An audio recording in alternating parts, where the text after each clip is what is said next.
Hello aspirant, welcome to সহজ competitive. আজকে আমি তোমাদের সাথে একটা গুরুত্বপূর্ণ টপিক নিয়ে আলোচনা করতে চাই, যেটা হলো WBCS 2024-এর কাট অফ কেমন যাবে। 2020 সাল থেকে আমি টোটাল 5টা প্রিলিমস দিয়েছি এবং 2টো মেন্স লিখেছি। এই অভিজ্ঞতা থেকে আমি বলতে পারি যে এবারের কোশ্চেন সব থেকে কঠিন ছিল। যতগুলো পরীক্ষা আমি দিয়েছি তার মধ্যে টাফেস্ট পেপার ছিল 2024-এর যে প্রিলিমসের পেপার। তো যদি হিসাব করে দেখি অন্যান্য বছরের কাট অফ, তাহলে কিন্তু সব থেকে কম কাট অফ এবারে যাওয়ার কথা। মোটামুটি 105-এর নিচে কাট অফ অবশ্যই থাকবে। তো আমাদের কখন পরীক্ষা হতে পারে মেন্সের জন্য? মেন্সের জন্য কিন্তু খুব তাড়াতাড়ি আমাদের পরীক্ষা হবে। মোটামুটি তোমরা ডিসেম্বর ধরে প্রিপারেশন নিতে পারো। এর আগেও কিন্তু এরকম ঘটনা ঘটেছে, 6 মাসের মধ্যে মেন্স হয়েছে। তো প্রিপারেশন প্রত্যেকেই শুরু করো। প্রিপারেশনের সময় আমি একটা জিনিস তোমাদের বলবো, যে ভুলটা আমি অনেকবার করেছি বা 2টো মেন্সে করেছি, সেটা হলো যে অপশনাল পেপারে জোর না দেওয়া এবং পেপার 1 আর 2 বাংলা আর ইংরেজিকে সহজভাবে নেওয়া, যে ঠিক আছে পরীক্ষার হলে দেখে নেব। এই 2টো ভুলের জন্যই কিন্তু আমি মেন্সে বারবার ফেল করেছি। 2বার যে দিয়েছি 2বারই আমার হয়নি।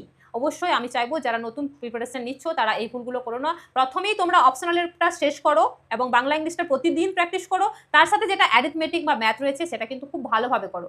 দরকার হলে তোমরা প্রয়োজন হলে অবশ্যই মক টেস্ট নাও। আমরা জানি যে জিএস পেপার যেগুলো রয়েছে সেগুলো যারা WBCS বারবার মেন্স দিই তাদের কিন্তু অনেকটা ভালো অভিজ্ঞতা হয়ে যায়, তারা কিন্তু পারে। কিন্তু যেটা সমস্যা হয়, তারা অপশনাল আর বাংলা ইংলিশ আর অঙ্কে অনেকটা পিছিয়ে যায়। তোমাদের বললাম তোমরা সত্যি খুব ভালোভাবে পড়াশোনা করো। Best of luck. খুব তাড়াতাড়ি তোমাদের মেন্স হতে চলেছে। Thank you.